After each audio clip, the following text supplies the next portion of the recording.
12. What's eating you? The act of eating is not just a biological function for survival.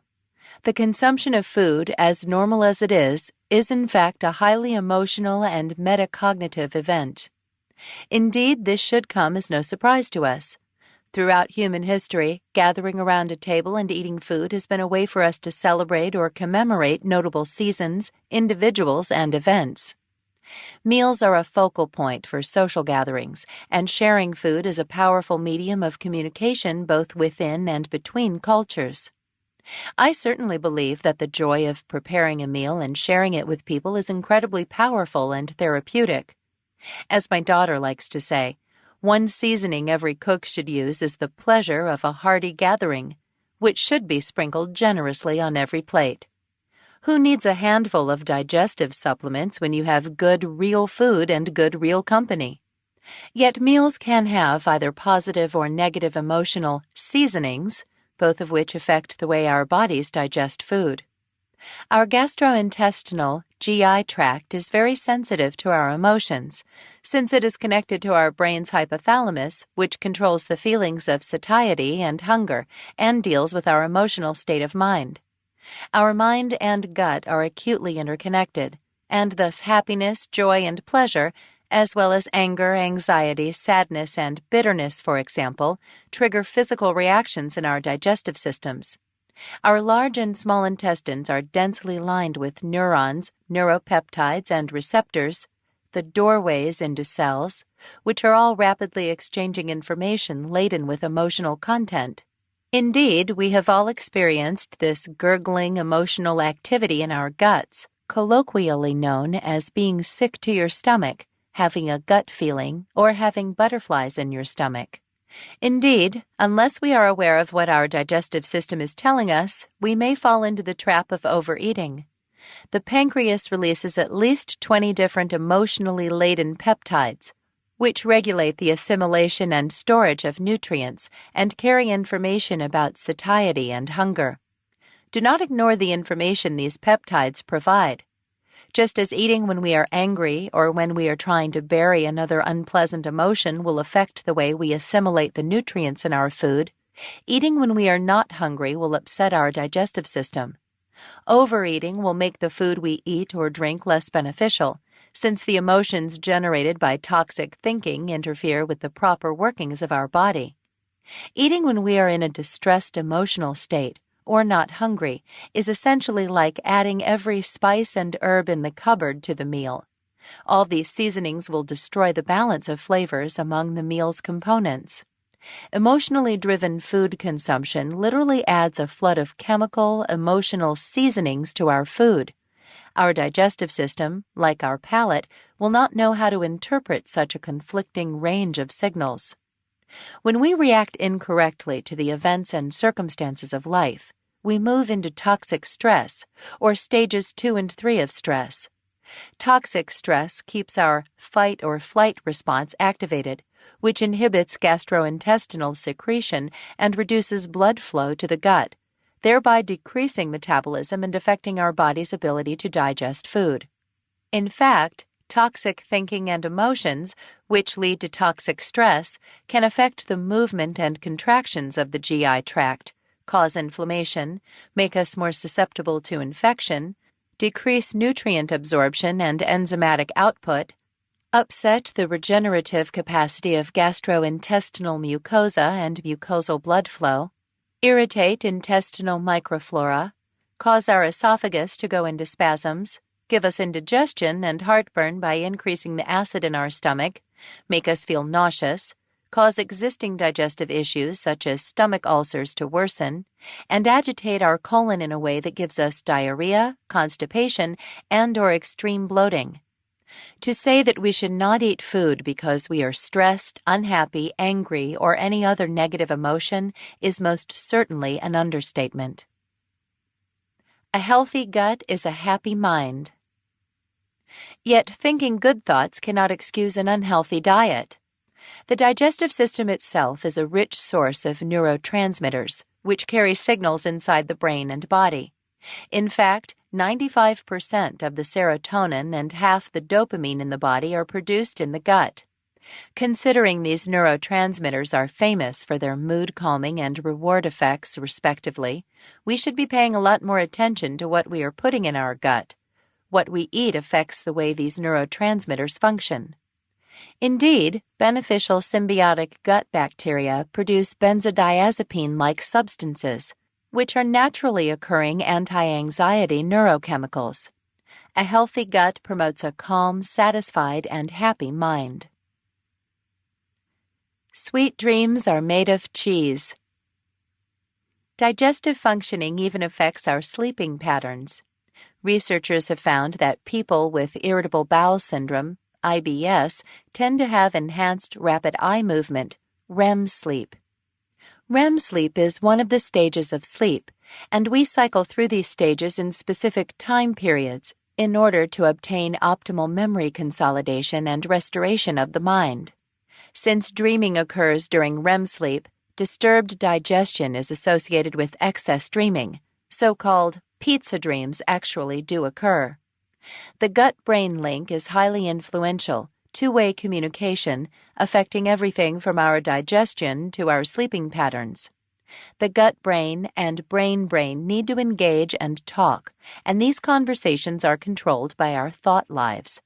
This is why it is so important to make sure our minds are implanted with the Word of God, since our minds affect every part of our bodies. Sick to your stomach, a brief history of the mind-gut connection. The gut-brain link is not a new discovery. In 1833, American Army surgeon William Beaumont treated Alexis St. Martin, a French-Canadian traveler who had been shot in the stomach. The wound left an opening in the skin that allowed Beaumont to observe the pumping to and fro motion of the stomach and also to see what happened when his patient expressed different emotions. St. Martin's stomach, for instance, produced less acid necessary for the proper functioning of the digestive system, when he was fearful, angry, or impatient. In the French-Canadian stomach, upset thinking led to upset digestion.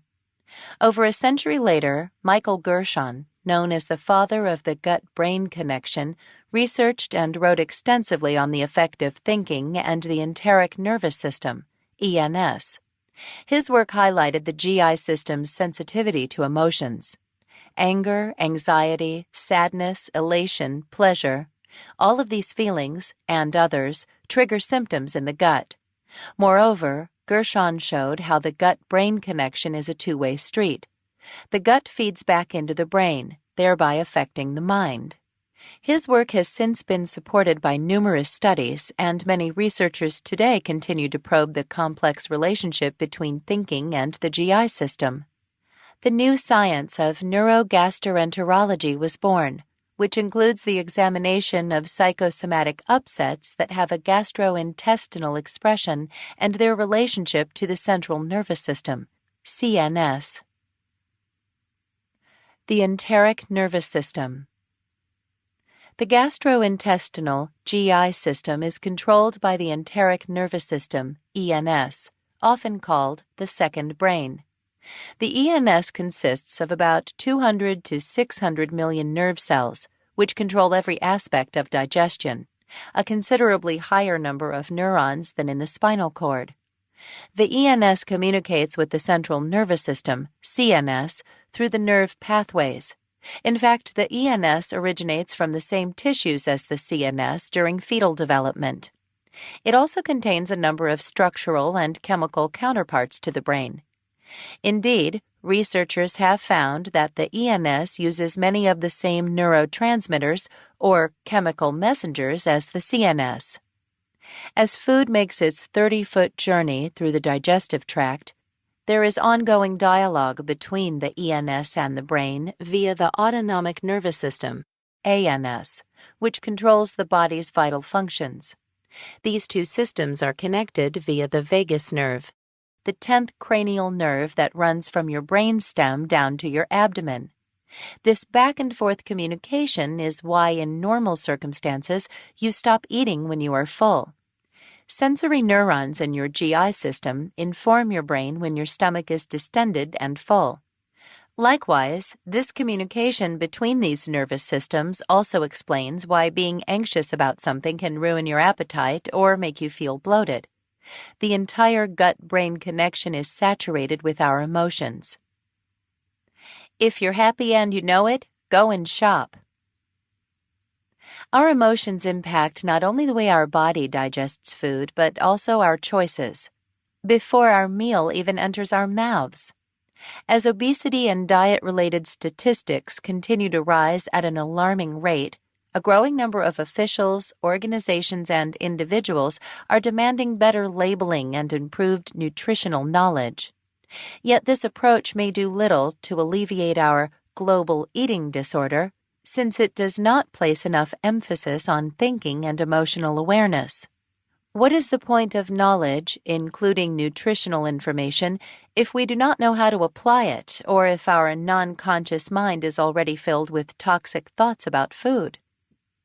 A number of studies indicate that training people to pay attention to their emotions is a far more effective approach to developing a balanced diet than nutritional labeling. People have a tendency to not think about their food choices and the attached emotions when shopping for, preparing, and eating food. Yet some researchers have found that as emotional awareness develops, food choices can be improved with an approach that is geared toward deep thinking. In one study, for instance, participants who had received training in recognizing their emotions shed on average excess weight over time, whereas the individuals who received no emotional training tended to gain weight. Similarly, a review of 13 separate studies showed that people with functional gastrointestinal illness who tried psychologically based approaches found greater relief from their symptoms than those who received conventional treatment alone. When we eat reactively, that is, without deliberately examining the mindsets embedded in our non-conscious minds, we increase our risk for making unhealthy food choices. These mindsets may have been shaped by the latest food marketing campaign or by the need to bury our sorrow in a tub of ice cream. But unless we are aware of these memories and their power to influence our choices, how useful is knowing the number of calories per serving or the warnings of health professionals? If we are honest with ourselves, we understand this willful blindness all too well. How many times have we had a bad day and grabbed that tub of ice cream, knowing that it is bad for our health? And how many times have we eaten the whole thing anyway? The non-conscious mindsets of, I have had a bad day, I deserve ice cream, and ice cream tastes so good, override the temporary memories of, I know I should not eat this ice cream because I want to be healthy, and I know that I will regret eating it later in our conscious mind. Of course, no one has strapped us to a chair and is forcing spoonfuls of ice cream down our throat. We have selected or chosen to suppress our knowledge of the health facts of excessive refined sugar and fat consumption.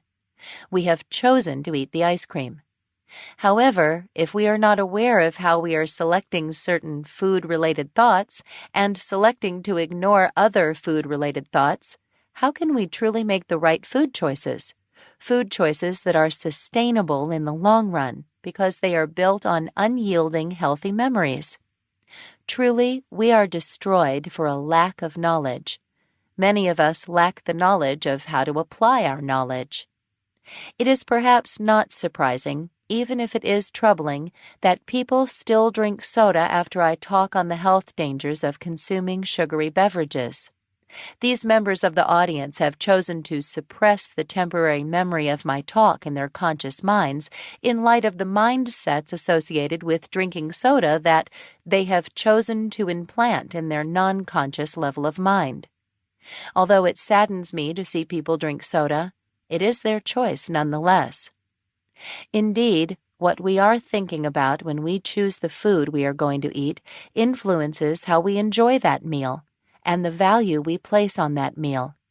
If we believe a certain food is expensive and exclusive, for instance, we will enjoy it more, even if the food is not really any better than its cheaper counterpart. If we think a certain food is cheap, on the other hand, we place less value on it and enjoy it less, even if it is exactly the same as a more expensive substitute. Likewise, a number of studies show how individuals, when they are not aware of their eating behavior, will consume food regardless of their hunger level. Paul Rosen, professor of psychology at the University of Pennsylvania, showed that amnesiac patients who were told it was dinner time ate a second complete meal within 10 to 30 minutes after having eaten the first meal, and a third meal 10 to 30 minutes after the second meal, even though they could not have been physically hungry. Just thinking it was time to have a meal or a snack was enough to make them want to eat. All you need is love. All the structures of our brains and bodies are wired for love. We are made in the image of a perfect God, a God who is love. Genesis chapter 1 verse 26, 1 John chapter 4 verse 8. We are wired to think good thoughts and make good choices. We are designed to wire in healthy, beautiful thoughts and eat healthy, beautiful food. Yet we also have free will and can choose to do the opposite, but not without consequences. Deuteronomy chapter 30 verse 19. Ecclesiastes chapter 7 verse 29. Emotional awareness in terms of your food choices is so important that I would in all honesty recommend putting positive attitude on your shopping list. Feelings rooted in love, such as peace, hope, joy, and compassion, inspire food choices rooted in love. According to one study in the Journal of Consumer Research, for example, when people are hopeful, they think about the future, and they tend to be aware of eating for the future. A healthy diet is a hopeful diet. On the other hand, when people tend to ruminate on negative things from the past, they are less inclined to purchase food products that promote longevity. If things are so bad anyway, why bother buying that local organically grown kale? Emotions, choices, and actions cannot be separated since they are part of the perfect circle in your mind, which in turn impacts your entire body. Your thoughts, with their associated emotions, determine what you choose to eat. You are what you eat, and what you think. The real balanced meal. Eating for the spirit, soul, and body. The relationship between the gut and the brain and the relationship between our feelings and shopping habits are just two examples of the multifaceted, interconnected lives we all lead, a concept often at odds with modernity. We live in a world that tends toward intellectual reductionism. Globally, we have become accustomed to a parts rather than whole approach, including the way we approach food. Why else would doctors, as our go-to health figures, have negligible training in nutrition, even at Harvard's medical school? To say that what we eat affects our health is certainly redundant. So how can such a basic, fundamental fact be overlooked when dealing with matters of health and illness? It is imperative that we shift the way we think about health. Our brain is not an input-output machine. Our body is not an input-output machine. We are each intrinsically, brilliantly, and intricately designed with a spirit, soul, and body. Genesis chapter 1 verse 26. 1 Thessalonians chapter 5 verse 23. This is known as our triune nature. Our triune nature is divided into different components. Our spirit is our true you, or what I call our perfectly you. Our spirit has three parts: intuition, conscious, and communion, worship. Our soul, which is our mind, also has three parts: intellect, will, and emotions. Lastly, our body has three parts: the ectoderm, mesoderm, and endoderm, from which the brain and the body form. Our mind, or soul, has 1 foot in the door of the spirit and 1 foot in the door of the body. The mind creates coherence between the spirit and the body, and therefore influences and controls brain-body function and health, and influences spiritual development. Our mind, with its intellectual ability to choose and its emotional authority, controls all physical aspects. Thus, emotions, as part of the mind, are an intrinsic part of our food choices. Our brain is designed to respond to our mind, and our mind is designed to respond to our spirit. John chapter 14, verse 26, chapter 16, verse 3, Romans chapter 8, verse 14, Galatians chapter 5, verse 16. Every thought, feeling, and action begins in the internal activity of our mind, which means that we choose with our minds to listen to our spirits. We choose with our minds to listen to the Holy Spirit speaking truth into our spirit. We choose with our minds to act. We choose with our minds to speak. And we choose with our minds to eat. And all these mind-based choices impact our physical brain and body, as well as our spiritual development and mental health. The ultimate question is, what have we implanted in our mind? What mindsets will be shaping our choices? Remember, as he thinks in his heart, mind, so is he. Proverbs chapter 23, verse 7. Emphasis added. Fasting for the spirit, soul, and body. One aid to disciplining the mind is fasting.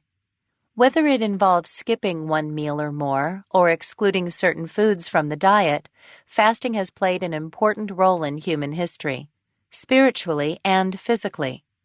In today's world, however, eating 3 meals a day is generally understood as healthy, although there is actually no conclusive scientific basis for not skipping breakfast, lunch, or dinner, or even all 3 occasionally. A growing body of research actually indicates that different types of fasting can improve health and longevity, such as intermittent fasting, eating fewer meals, caloric restriction, eating less per meal, and alternate day fasting. These types of fasting can potentially improve cardiovascular function, increase longevity, increase resistance to age-related diseases, and enhance mental and physical health in general. Intermittent fasting and caloric restriction both affect energy levels and free radical production from oxygen metabolism, as well as cellular stress response systems in ways that protect neurons against genetic and environmental factors while enhancing energy production from the mitochondria, which generate chemical energy in the form of ATP, adenosine triphosphate. Likewise, caloric restriction triggers a decrease in inflammatory factors, which contribute to the onset of disease. Skipping a few meals on a regular basis can even protect against the onset of illness. Fasting has been shown to enhance brain function and reduce the risk factors for coronary artery disease, stroke, insulin sensitivity, and blood pressure. For instance, restricting calories can support the induction of sirtuin-1, SIRT1, an enzyme that regulates gene expression and enhances learning and memory. Fasting actually has a similar effect on the body as exercise. Skipping a meal or eating less and exercise are both mediated by brain-derived neurotrophic factor, BDNF, suggesting they are underpinned by similar mechanisms in the body. And we definitely want BDNF mediating. This neurotrophic factor helps maintain brain health, prevents cell death, and builds memory. In fact, intermittent fasting and caloric restriction can aid intra-brain communication by supporting interactive pathways and molecular mechanisms that specifically provide benefits to the neurons. These pathways produce protective protein, chaperones, neurotrophic factors like BDNF, and essential antioxidants, which help our tiny cells cope with stress and resist disease. Similarly, fasting may protect neurons against the onset of Alzheimer's disease by preventing amyloid beta and tau pathologies on synaptic function. Overall, research on fasting indicates that skipping a meal or two can promote resistance to stroke and neurodegenerative disease. Our food choices literally change the environment around our cells and the environment within our cells. An incredible support system, one of many, that highlights the goodness and mercy of God. By making the right food choices, we can change our brains. Triune fasting. On a spiritual level, fasting is a common practice. For example, Greek Orthodox Christians fast from certain foods 180 to 200 days per year prior to Easter, Christmas, and the Assumption. Catholic Christians fast from certain foods for approximately 40 days before Easter. The Daniel fast is very common among Christians and usually lasts between 21 and 40 days. Biblically, the call to fast is found throughout both the Old and New Testaments. It is a way for Jews and Christians to make their beliefs part of their everyday lives, in a sense of bringing heaven to earth. Matthew chapter 6, verses 9 to 13. It enables us to put God above our earthly pleasures, in the sense that we put God first and appreciate food and drink as a gift from Him rather than love food and drink in and of themselves. It enables us to become addicted to God. We do not fast merely to get healthy and lose weight. We fast for the spirit, soul, and body. By putting God first, all these things shall be added to you. Matthew chapter 6, verse 33. The growing body of fasting research actually confirms the integrated triune nature of man, since as we discipline our mind and choose to reduce our bodily food intake and focus on God, our spirit, soul, and body all develop. Fasting is a way of asserting our mind's and spirit's control over our body. It's so important for us to understand that we have the freedom to choose our mindsets that Chapter 13 will briefly address the opposing view, that our physical brains make us do what we do. We'll see that despite the glamour of brain scans, we are very far from being stuck with the mindsets we currently have.